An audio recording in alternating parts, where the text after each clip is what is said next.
अस्सलाम वालेकुम वरहमतुल्लाहि वबरकातुहू। जमात दहम साइंस एंड टेक्नोलॉजी दूवम का एक चैप्टर सब्ज़ तवानाई की जानिब या टूवर्ड्स ग्रीन एनर्जी लेकर मैं आपके सामने हाजिर हूँ। ये दिखने में थोड़ा सा लंबा टॉपिक है, लेकिन एक प्रिंसिपल अगर आपको समझ में आ जाए तो इसमें कोई ज़्यादा मुश्किल चीज़ें आपके सामने आने वाली नहीं हैं। इसलिए गुजारिश है कि बच्चों से ये जो पहला वीडियो आपके सामने आ रहा है, ये वीडियो को आप हर चीज़ जहन में रखेंगे ताकि आगे की चीज़ें आपको अच्छी तरह समझ में आए। देखिए, चैप्टर के शुरू में है ज़रा याद कीजिए या कैन यू रिकॉल, और हर चैप्टर के शुरू में होते हैं इस साल सिलेबस में से इन पर सवाल नहीं आएगा। बिल्कुल सही बात है, लेकिन ये चीज़ें चैप्टर को एक्सप्लेन करके समझने के लिए ज़रूरी होती हैं। उसमें आपको एक सवाल दिया हुआ है, तवानाई से क्या मुराद है या व्हाट इज़ एनर्जी। तो 9th में आप लोग पढ़कर आ रहे हैं व्हाट इज़ एनर्जी का मतलब। Energy capacity to do work, या उर्दू मीडियम में बच्चों ने पढ़ा हुआ है तवानाई, जिस्म की काम करने की सलाहियत को तवानाई कहते हैं। मतलब जो जिस्म काम कर सकता है उसमें तवानाई है, या तवानाई है इसलिए काम कर सकता है। मगर याद रहे यहाँ पर कौन सा सेंस लेंगे आप काम से मुराद, कि जिस्म पर क़ुव्वत लगे और क़ुव्वत से हटाव हो तो काम होता है, वो वाली डेफिनेशन लेंगे आप। जिस्म काम कर सकता है से मुराद साइंस में हम क्या लेंगे कि अगर उस जिस्म पर क़ुव्वत लगती है और क़ुव्वत से हटाव होता है, if there is some force acting on an object and the displacement take place in that object, then that is the work done, वो काम होता है। और जो ऑब्जेक्ट्स ये काम कर सकते हैं उन्हें हम कहते हैं काम करने की सलाहियत, यानी तवानाई। अच्छी तरह याद रखिए तवानाई से मुराद क्या होगा। इसके बाद दो अलग अलग सवाल आपको स्क्रीन पर नज़र आ रही हैं।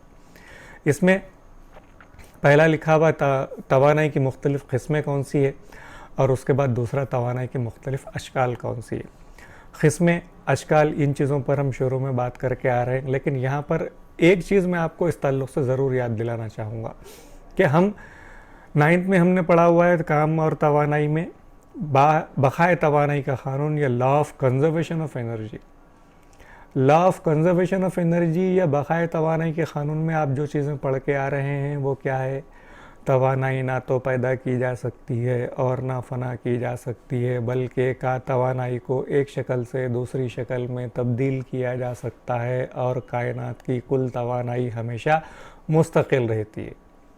इंग्लिश में आपने पढ़ा हुआ energy can neither be created nor it can be destroyed, but it can be converted from one form to other and the total energy of the universe remain constant. यहाँ पर ध्यान में रखिए, आपने तवानाई पैदा नहीं की, मतलब दुनिया बनी जब जितनी तवानाई उसमें थी आपने उसमें रत्ती बराबर का भी इजाफा नहीं किया। यू कैन नॉट डिस्ट्रॉय, आप उसको फना भी नहीं कर सकते, मतलब आपने उसमें से ज़र्रा बराबर भी तवानाई कम नहीं किया आपने। तो कम या ज़्यादा नहीं होगी तो वो मुस्तकिल है मान लिए। फिर आप करते क्या है, तो आप तवानाई को एक शक्ल से दूसरी शक्ल में तब्दील करते हैं। मतलब मुझे अगर हवा चाहिए तो मैं पंखे का इस्तेमाल करूंगा, मगर पंखा हवा पैदा नहीं करता, वो करंट यानी बरक़ी तवानाई को इस्तेमाल करके हवा की तवानाई पैदा करता है। बल्ब रोशनी पैदा नहीं करता, वो इलेक्ट्रिकल एनर्जी को यानी बरक़ी तवानाई को इस्तेमाल करके उससे रोशनी पैदा करने का काम करेगा। स्पीकर में आप आवाज़ सुन रहे हैं तो स्पीकर आवाज़ पैदा नहीं कर रहा, वो इलेक्ट्रिकल एनर्जी को कन्वर्ट कर रहा है, जो माइक से तार के ज़रिए से माइक से निकल कर जाती है, वो electrical energy.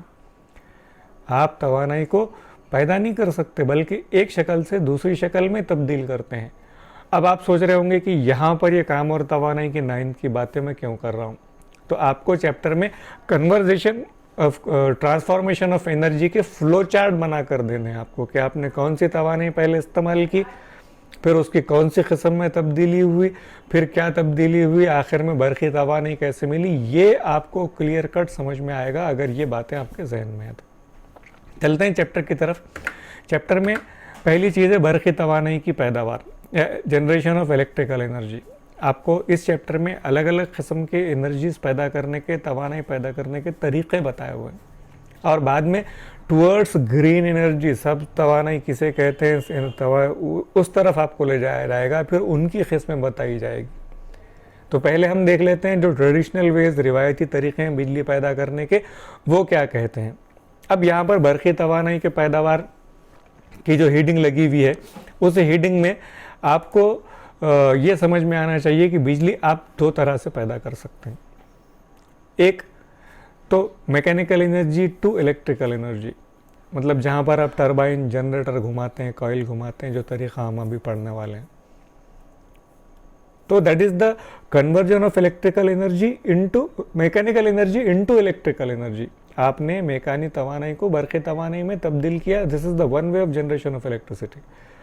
Another way of generation of electricity is that you are using cells or batteries and that is being used for generation of electricity। आप सेल या बैटरी इस्तेमाल कर रहे हैं तो आप कीमियाई तवानाई को बरक़ी तवानाई में तब्दील कर रहे हैं। हम अभी वो यहाँ नहीं पढ़ रहे हैं। फिर सोलार एनर्जी है, ये सारी चीज़ें हमको पढ़नी है, लेकिन ये दो बेसिक मेथड हैं। इसमें से पहला मेथड आपको यहाँ पे दिया हुआ है, जिसको उर्दू की बुक में लिखा हुआ फैराडे का बरक़ी मक़नातीसी अमाले का क़ानून, या इंग्लिश में Faraday's method of electromagnetic induction, electromagnetic induction बरक़ी मक़नातीसी अमाला। ये वर्ड जब भी आपके सामने आए, अभी आप सोच रहे होंगे कि ये क्या है, तो ये आपको नहीं मालूम है, ठीक है। मैं आपको बता रहा हूँ कि बरक़ी मक़नातीसी अमाला या इलेक्ट्रोमैग्नेटिक इंडक्शन का मतलब एक मैग्नेट, एक कॉइल। तार लीजिए, तार की लच्छी बना दीजिए, उसके दो तार निकाल के लाइट लगा दीजिए, ये कॉइल बन गई आपकी। एक मैग्नेट लीजिए, अब आपको मैग्नेटिक फील्ड में कॉइल घुमानी है या कॉइल के आसपास मैग्नेट घुमाना है, बिजली पैदा हो जाएगी। इसे कहते हैं इलेक्ट्रोमैग्नेटिक इंडक्शन। बरक़ी मक़नातीसी अमाले के क़ानून में आप ये करने वाले हैं। बड़ा सिंपल सा मेथड है। इसके लिए मैंने एक डायग्राम डेवलप करने की कोशिश की, बिजली पैदा किस तरह करते हैं, हाउ इलेक्ट्रिसिटी इज जनरेटेड। तो उसका मतलब मैंने लिख के लगाया हुआ है कि rotate a coil in a magnetic field, और you can also rotate magnetic field around a coil. या उर्दू में इसको मैंने लिखा हुआ है यहाँ पर कि तार की लच्छी को मक़नातीसी मैदान में घुमाइए, यानी आप मक़नातीसी मैदान को भी तार की लच्छी की तरफ घुमा सकते हैं। दोनों तरीक़ों से बिजली पैदा होगी। ये बरक़ी मक़नातीसी अमाले का क़ानून या electromagnetic induction of way of induction of generation of electricity है ये। अब इसके लिए करते क्या हम लोग, तो ये यहाँ पर आपको स्क्रीन पर जो है तो एक छोटा सा मक़नातीस नज़र आ रहा है। उर्दू में इसको नालनुमा मक़नातीस या इंग्लिश में इसको हम यू मैग्नेट कहते हैं, यू शेप मैग्नेट। मैग्नेट की बहुत सारी किस्में आपने पढ़ी हुई। बार मैग्नेट, सलाख़नुमा मक़नातीस, सीधा मैग्नेट होगा, एक साइड को साउथ पोल, एक साइड को नॉर्थ पोल। उसके बाद दूसरा मैग्नेटिक नीडल मक़नातीस सुई आपने पढ़ी हुई, जिसमें एक साइड को साउथ पोल, एक अपोजिट साइड को नॉर्थ पोल। एक आपने टैबलेट के मक़नातीसी खर्च पड़ा हुआ है, गोल मक़नातीस, तो उसमें भी आपको साउथ नॉर्थ पोल उसके अपोजिट साइड पे नज़र आएंगे। ये ही एक अकेला मैग्नेट है जिसके दोनों पोल्स एक तरफ होते हैं। इसलिए जहाँ पर स्ट्रॉन्ग मैग्नेटिक फील्ड पैदा करना हो वहाँ पर हम ये मैग्नेट इस्तेमाल करते हैं। समझ में आ गई आपकी बात। ये छोटा सा साइंस है इसमें कि ये क्यों इस्तेमाल करते हैं, तो for the production of strong magnetic field हम ये इस्तेमाल करते हैं। इसके बाद यहाँ पर आ गई ये कॉइल। अब सादी कॉइल घुमाने के लिए तो हमको उसको एक एक्सेल लगाना पड़ेगा, उसके साथ दूसरे अटैचमेंट होंगे जो उसको घुमाने पड़ेंगे। समझिए मुझे इस हिस्से को घुमाना है तो मैं क्या करता हूँ, इस पर दो ब्लेड लगा दिए मैंने। अभी दो ब्लेड ऊपर से पानी गिरेगा और ये घूमेगा, ये घूमेगा तो एक्सेल घूमेगा, एक्सेल घूमेगा तो कॉइल घूमेगी। कॉइल जब घूमती है तो फिर इससे बिजली पैदा होगी कॉइल रोटेशन में, ये इसका रोटेशन। और उसके बाद यहाँ पर आपको ये दो तार निकले हुए कॉइल से, और ये तार से आप पॉजिटिव निगेटिव दोनों को जोड़ दीजिए, बिजली पैदा हो जाएगी। Electromagnetic way of induction of electricity, ये तरीक़ा हम बिजली पैदा करने के लिए। मैकेनिकल एनर्जी, यहाँ पर हम कॉइल घुमाने वाले हैं। और एक चीज़ अच्छी तरह ध्यान में रखिएगा, चैप्टर में बाद में बार बार एक वर्ड आने वाला टरबाइन। तो ये जो अरेंजमेंट है ये अरेंजमेंट टरबाइन कहलाएगा। What is turbine? तो हम मैकेनिकल एनर्जी को इलेक्ट्रिकल एनर्जी में कन्वर्ट करने के लिए जो सेटअप इस्तेमाल करेंगे that is the turbine. You are rotating a magnetic field और अ कॉइल, दोनों एक दूसरे के अतराफ घुमाने वाले हैं आप, ठीक है। तो आगे चलते हैं हम। अब इसमें पहला मेथड आपको यहाँ पर दिया हुआ है बुक में, और वो है जनरेशन ऑफ इलेक्ट्रिकल एनर्जी, यानी बिजली की पैदावार। फ्लो चार्ट है। मैंने जानबूझकर यहाँ पर दोनों लैंग्वेजेस मिलाई नहीं है ताकि पहली बार में हर चीज़ आपको अच्छी तरह समझे। सेमी मीडियम की बुक में पहले आपको लिखा हुआ नज़र आएगा proper energy source to run turbine. Turbine का मतलब अभी आपके समझ में आ गया। आपने क्या देखा, प्रॉपर एनर्जी सोर्स से मुराद क्या कि उस टरबाइन की कॉइल घुमाने के लिए आपको कौन सी टाइप इस्तेमाल कर रहे हैं। आप पानी से टरबाइन घुमा सकते हैं, उसे बोलेंगे आबी बिजली घर या हाइड्रो इलेक्ट्रिक प्रोजेक्ट। आप भाप की मदद से टरबाइन घुमा सकते हैं, उसे बोलेंगे थर्मल इलेक्ट्रिक पावर या हरारती बिजली घर। आप यूरेनियम से यानी केमिकल एनर्जी से टरबाइन घुमा सकते हैं, मैं उसे बोलूँगा न्यूक्लियर पावर हाउस या न्यूक्लियाई बिजली घर। आप समंदर की लहरों से, बहती हवाओं से, अलग अलग तरीके, वो सारे तरीक़ों को शॉर्ट में यहाँ पे क्या लिखा हुआ नज़र आ रहा है आपको, proper energy source to run turbine. Basic पढ़ रहे हैं हम लोग।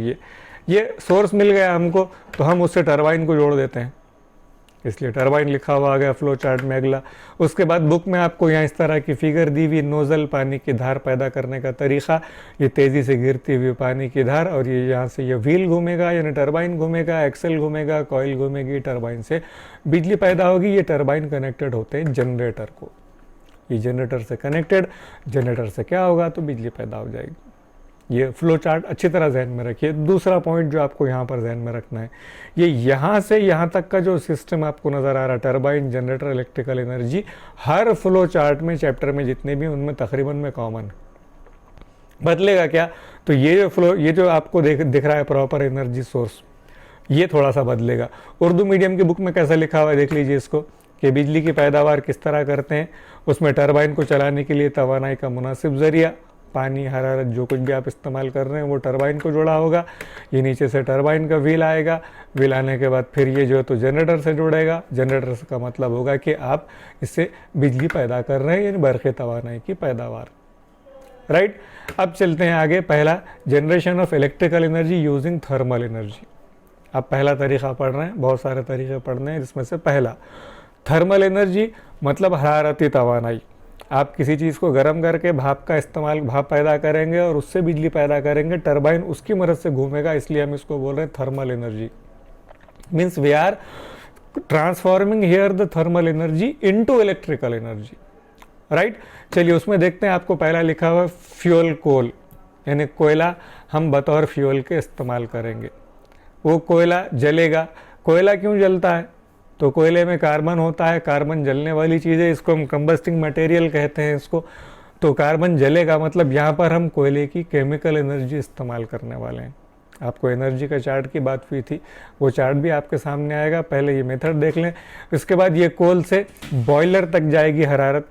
बॉयलर क्या करेगा, पानी को बॉयल करेगा, पानी को भाप में तब्दील करेगा, वो भाप जाकर टरबाइन को घुमाएगी, पानी जाकर टरबाइन को नहीं घुमाएगा यहाँ पर।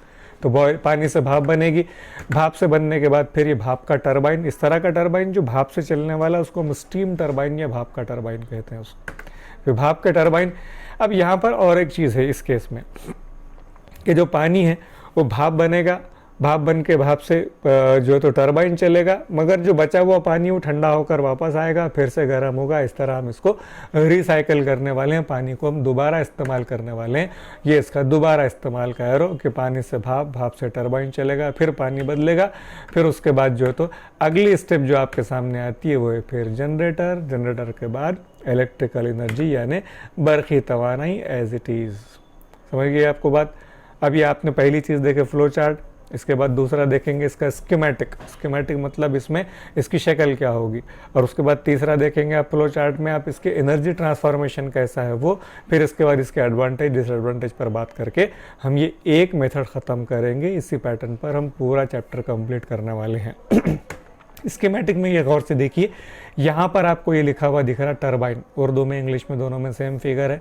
ये टरबाइन, टरबाइन से जुड़ा हुआ जनरेटर, जनरेटर के बाद यहाँ पे एयर और फ्यूल मतलब कोयला आपने यहाँ पर डाला और यहाँ पर डालकर एयर आपने डाली। यहाँ कोयले से जो धुआं निकलेगा वो धुआं इस चिमनी के ज़रिए, स्टैक के ज़रिए बाहर चला जाएगा। फिर ये जो भाप है यहाँ पर कॉइल में आने वाले पानी को गर्म करके उसकी भाप बनाकर उसको टरबाइन की तरफ धकेल देगी। टरबाइन बिजली पैदा करेगा। ये पॉजिटिव निगेटिव दो वायर, तो ये इसको भाप को आगे की तरफ पंप करने के लिए यहाँ पर ये पंप लगा हुआ है। और फिर जो पानी ठंडा हो जाएगा वो फिर वापस इस तरफ जाएगा कूलिंग टावर की तरफ, फिर से वो पानी निकल कर आगे की तरफ आएगा, फिर से भाप बनेगा, और इस तरह हम एक पानी को जब तक वो पूरा भाप बनकर ख़त्म नहीं हो जाता तब तक हम उसको इस्तेमाल कर सकते हैं।